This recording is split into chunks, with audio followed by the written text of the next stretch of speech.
Salut les amis, j'espère que vous allez bien. J'espère que cette vidéo vous trouve en pleine forme. Aujourd'hui, nous allons parler de l'immigration de façon générale. Nous allons voir qu'est-ce que c'est qu'immigrer. Ensuite, nous allons voir qu'est-ce qui peut motiver une personne à engager le processus d'immigration, du moins les principales motivations connues. Et après cela, nous allons aborder les aspects clés du processus d'immigration, quelles sont les étapes, quels sont les éléments qu'il faut prendre en compte quand on a pris la décision d'immigrer et qu'on entame le processus de l'immigration. Si cela vous intéresse, restez jusqu'au bout. Sans plus tarder, nous allons commencer. Alors, c'est quoi l'immigration? L'immigration, en fait, c'est un grand saut vers l'inconnu. C'est le fait de quitter un environnement qu'on maîtrise vers un autre environnement qu'on ne maîtrise mais absolument pas. Mais forcément avec des perspectives meilleures. Pourquoi? Parce que une personne ne change pas d'environnement parce que il a tout ce qu'il veut dans cet environnement. En général, on va ailleurs chercher ce qu'on n'a pas où on est. Donc, c'est ça l'immigration. On voyage vers un nouveau lieu, vers une nouvelle vie, dans un autre pays à l'étranger. Et le challenge dans ce processus-là, je l'ai déjà évoqué, c'est le fait d'aller vers l'inconnu. C'est un défi. En même temps, c'est dans l'espoir des perspectives meilleures. Donc, il y a cette passion-là qui accompagne le processus. Pouvoir avoir des lendemains meilleurs, avoir de meilleures opportunités de vie, de croissance personnelle et professionnelle.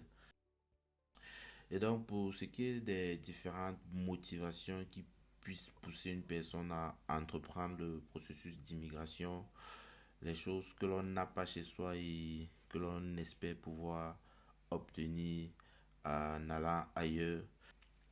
Donc, les raisons qui reviennent généralement vont être le travail. Les personnes vont immigrer pour leur carrière professionnelle dans l'espoir de pouvoir s'épanouir du mieux qu'ils le peuvent dans le choix de carrière qu'ils ont fait pour eux-mêmes ou pour tout simplement pouvoir accéder à un emploi parce que euh, les chances de trouver un emploi ne sont pas également réparties sur toute la planète. Il y a des endroits où il y a bien plus de travail que à d'autres endroits et en fonction de sa spécialité, encore je le disais à l'entame de ce point, en fonction de sa spécialité, on aura plus de chances de trouver du travail dans un pays ou dans un autre. Il y a des pays où on peut facilement avoir une carrière dans les mines. Un autre pays où on pourra facilement avoir une carrière dans tout ce qui est digital, informatique, software engineering et autres. Après, il y a des pays où on peut avoir d'excellentes carrières pour tout ce qui est humanitaire, assistance aux personnes en difficulté et tout. Donc, ça c'est le premier point, la carrière professionnelle. Ensuite, ce qui va revenir beaucoup, c'est les études. Ça se rapproche énormément du point précédent concernant la carrière. Pourquoi? Parce que il y a des pays où tout simplement c'est difficile de pouvoir accéder à l'éducation, tout simplement, quelles que soient les études que tu veux faire. Par contre, d'un autre côté aussi, il y a ce même facteur-là qui revient.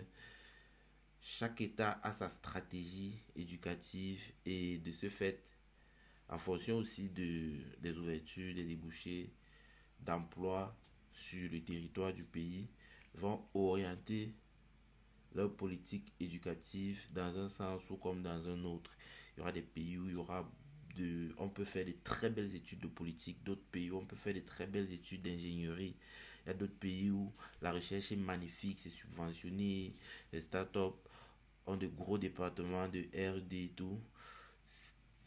Clairement, si tu veux faire de la recherche, il est plus intéressant pour toi de t'orienter vers ces pays-là où il y a d'énormes fonds alloués vers la recherche, ainsi de suite, ainsi de suite.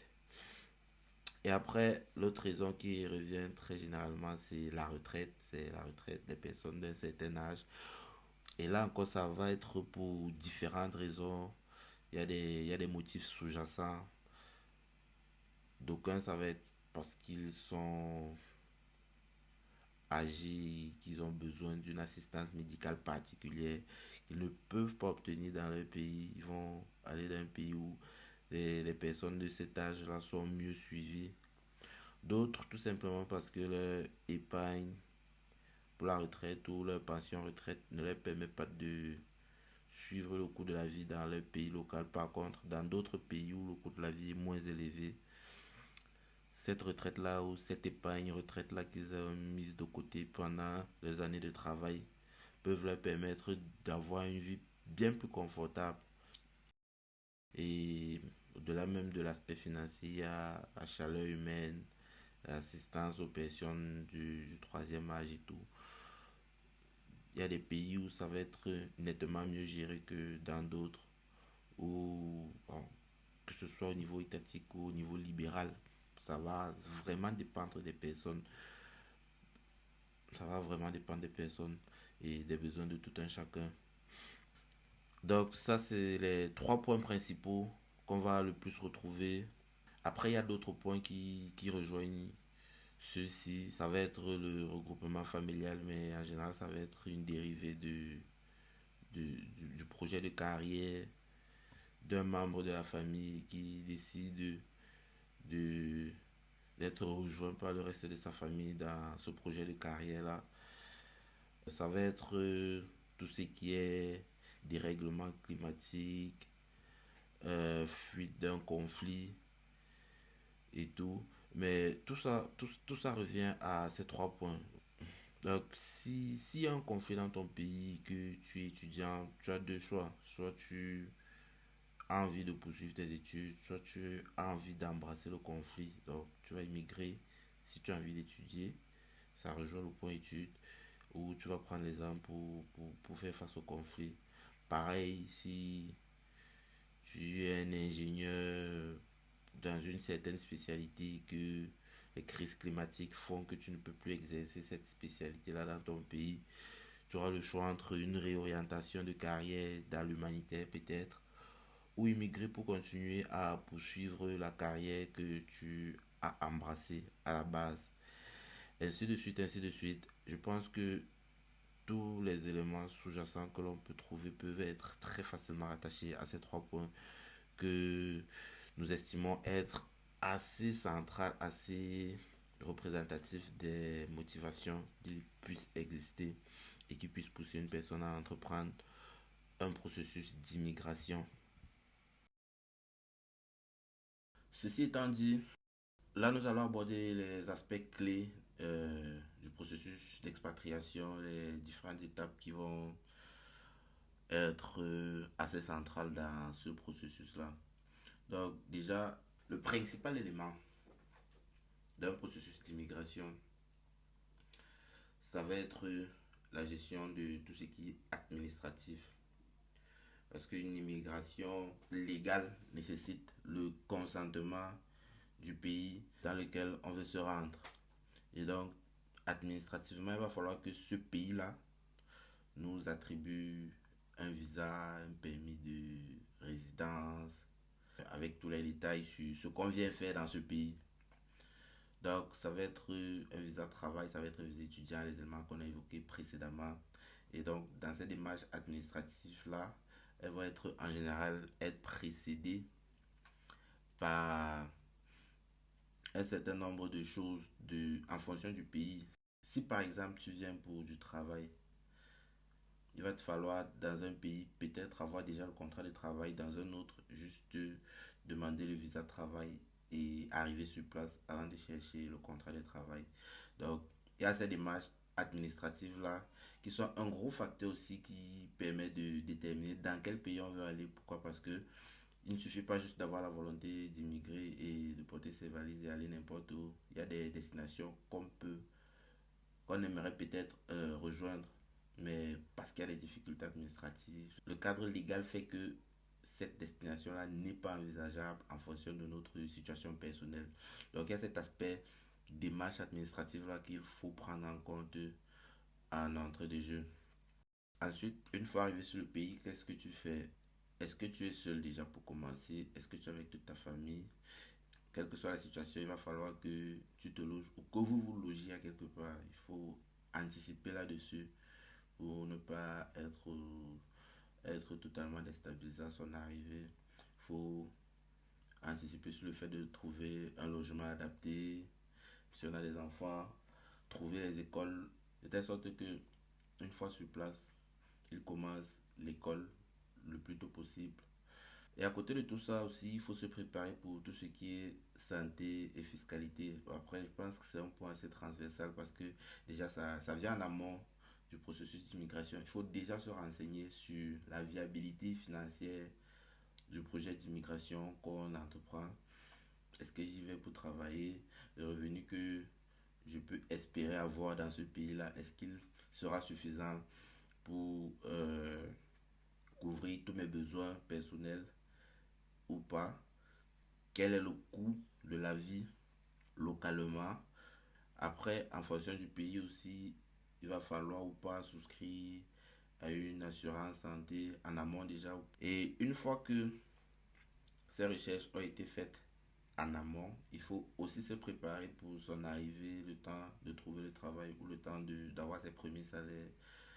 Ou si on a voyagé pour les études par exemple, il faudrait préparer une bourse assez conséquente pour pouvoir tenir financièrement pendant le temps de ses études. Donc, ces trois points en général vont être les points clés à prendre en compte pendant le processus d'immigration afin que son expérience d'immigration soit la plus réussie possible. Ce sont des points que s'ils sont mal gérés, ils peuvent entraîner une très mauvaise expérience du processus d'immigration. Et donc, il est important de mettre un accent là-dessus quand on engage son processus d'immigration. Et donc, pour finir, qu'en est-il des bénéfices qu'on peut tirer d'un tel projet? Comme nous le disons à l'entame de ceci, l'idée c'est de partir chercher ailleurs ce qu'on n'a pas où l'on est. Et forcément, le bénéfice visé, c'est justement de trouver cette chose-là qu'on recherchait, c'est-à-dire de nouvelles perspectives, un épanouissement professionnel, intellectuel et social même. Ça va être un élargissement d'horizon de façon générale, découvrir de nouvelles façons de penser, de vivre, découvrir de nouvelles sociétés. À ça va s'ajouter la croissance personnelle, ça va dans le même sens. Le fait de sortir de sa zone de confort, rencontrer de nouvelles personnes, découvrir d'autres façons de réfléchir. Tout ceci va vous permettre de développer votre adaptabilité, votre ouverture d'esprit. Donc, vous seriez plus apte à percevoir et à saisir d'autres opportunités qu'avant vous n'auriez forcément pas perçu, vous n'auriez forcément pas saisi. Et à ça va se rajouter le réseau que vous allez développer, le fait de rencontrer des personnes du monde entier. Tout ça, ça enrichit votre réseau professionnel et personnel. Et voilà. Tout ceci étant dit, la question que moi je vous pose c'est, est-ce que vous êtes prêt à saisir toutes les opportunités que peut vous offrir l'immigration? Si oui, eh bien, tout ce qui vous reste à faire, c'est déjà de vous informer, essayer de découvrir les destinations qui peuvent être les plus intéressantes pour vous en fonction de votre profil, en fonction du lieu où vous vivez maintenant. Essayez de vous renseigner, comprendre quelles peuvent être les démarches spécifiques à votre situation, tout en sachant que chaque cas d'expatriation est unique. Et donc, après toute cette analyse, vous allez vous fixer une, deux, trois destinations principales pour votre projet d'immigration. Et donc, à cette étape, ce qui reste à faire, c'est de passer à l'action en établissant un plan détaillé et en engageant son processus d'immigration. C'est quelque chose qui peut se faire tout seul ou encore en bénéficiant de l'accompagnement d'un certain nombre de personnes expérimentées sur le sujet qui vous feront gagner en temps, en énergie dans votre processus d'immigration tout en vous évitant tout le stress qu'il peut y avoir dans le fait d'aborder quelque chose de totalement inconnu, du fait que eux, ils connaissent toutes ces procédures, ils connaissent comment ça se passe. Et nous sommes un média qui traite des sujets de l'immigration, mais en background, nous avons un réseau assez large de spécialistes, de consultants en immigration qui pourraient vous accompagner.